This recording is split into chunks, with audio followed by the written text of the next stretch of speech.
क्या मंगल से पहले गहरे समुद्र में बसने लगेगा इंसान? भारत बना रहा है अंडर वाटर लैब। क्या क्या होगा यहाँ पर? देश के वैज्ञानिक अगले 2 दशकों के भीतर हिंद महासागर के भीतर दुनिया की सबसे गहरी प्रयोगशाला बना सकते हैं। यहाँ वे कई तरह के प्रयोग करते हुए ये भी देखेंगे कि क्या समुद्र के भीतर भी इंसानी बस्ती बसाई जा सकती है। लंबे समय से ये साइंटिस्ट स्पेस में कॉलोनी बनाने पर जोर देते रहे हैं, लेकिन धरती पर मौजूद समुद्र से बचते रहे। मंगल ग्रह पर इंसानी बस्तियां बसाने पर अमेरिका समेत दुनिया के कई देश काम कर रहे हैं। इस पर टाइम लाइन तक बन चुकी है कि वे कितने सालों में दूसरे ग्रहों पर बसाहट हो जाएगी। वहीं समुद्र अब तक रहस्यमयी है, जबकि वो स्पेस की तुलना में काफी करीब है, लेकिन अब इस पर भी काम शुरू हो चुका है। भारत में international institute of ocean technology गहरे समुद्र में लैब बनाने जा रही है। यहाँ तमाम तरह के प्रयोग होंगे और समुद्र में रहते जीवों को देखा समझा जाएगा। इससे उम्मीद बढ़ी है कि आने वाले समय में इंसानों को कॉलोनी बनाने के लिए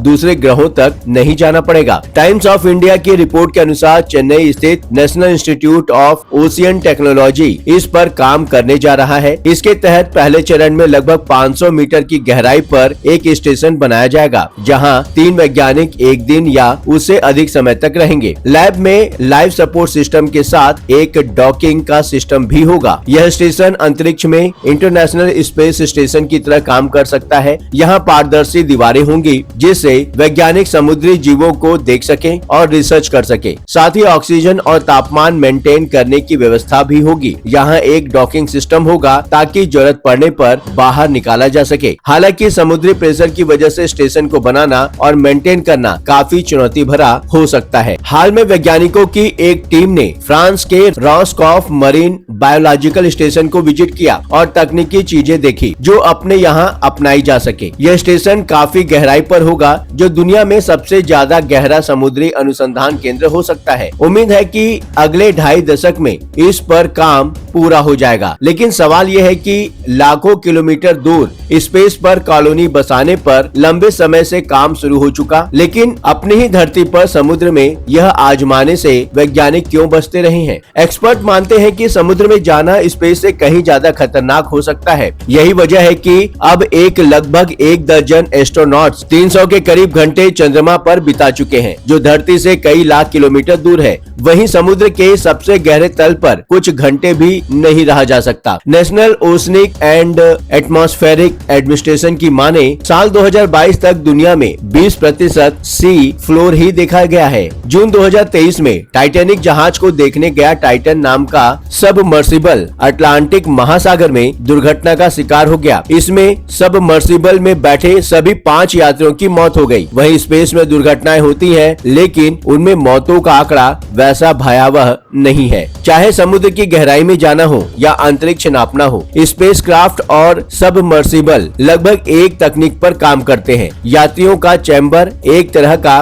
प्रेशर वेसल होता है जो बाहरी और अंदरूनी दबाव को सह सके। इसके बाद भी स्पेस में लगातार शोध हो रहे हैं, आना जाना हो रहा है, जबकि समुद्र की गहराई इससे बची हुई है। समुद्र की गहराई में दबाव इतना ज्यादा होता है कि इंसानी शरीर कुछ ही सेकंड में कुचल सकता है। लगभग 6 किलोमीटर की गहराई पर दबाव अंतरिक्ष से भी कई गुना ज्यादा हो जाता है। अंतरिक्ष में हवा नहीं है, ठीक उसी तरह समुद्र की गहराई में भी सांस लेने का कोई प्राकृतिक तरीका नहीं है। इंसानों को कृत्रिम हवा, ऑक्सीजन सिस्टम और पावर की जरूरत होगी। इस सिस्टम में हल्की सी चूक भी पूरी बस्ती को खतरे में डाल सकती है। गहराई में सूरज की रोशनी बिल्कुल नहीं पहुंचती। ऐसे में ऊर्जा, खेती, खाना और विटामिन डी जैसी बेसिक जरूरतों की आपूर्ति बहुत मुश्किल हो सकती है। समुद्र की गहराई में रहने वाले कई जीव बेहद विशाल और आक्रामक होते हैं। ये इंसानी स्ट्रक्चर को नुकसान पहुंचा सकते हैं। ऐसा खतरा स्पेस में नहीं, वहाँ रेडिएशन का डर है, जो मैनेज करना अपेक्षाकृत आसान है। अगर कोई दुर्घटना होती है तो बचाव दल गहराई तक पहुंच नहीं सकते। पनडुब्बियों की क्षमता भी सीमित है, जबकि अंतरिक्ष में रेस्क्यू मिशन तुलनात्मक तौर पर ज्यादा आसान रहा। समुद्र के भीतर सैकड़ों सालों से जहाजों का मलबा जमा होता रहा है। इंटर गवर्नमेंटल ओशनग्राफिक कमीशन के मुताबिक समुद्र के तल पर 3 मिलियन से भी ज्यादा जहाजों का मलबा जमा हो सकता है। इसमें फंसकर जान जा सकती है या बस्तियों के लिए बनाया जा रहा सिस्टम भी बिगड़ सकता है। समुद्र में बस्ती के साथ एक मुश्किल ये भी है कि यहाँ सतह पर लगातार जहाजों की आवाजाही होती रहती है, जबकि स्पेस इससे बचा हुआ है। ऐसे में गहरे समुद्र की एक्सेस लगातार चुनौतियाँ ला सकती हैं। आपने पूरा वीडियो देख ही लिया तो इस विषय पर अपनी राय जरूर साझा करें। नीचे कमेंट बॉक्स में लिखकर बताएं कि आपको क्या लगता है। चैनल को सब्सक्राइब करें, नोटिफिकेशन को ऑन करने के लिए बेल बटन को जरूर दबाएं। वीडियो पसंद आया हो तो वीडियो को लाइक करें। लगातार खबरों के लिए बने रहिए 7 टीवी भारत लाइव के साथ।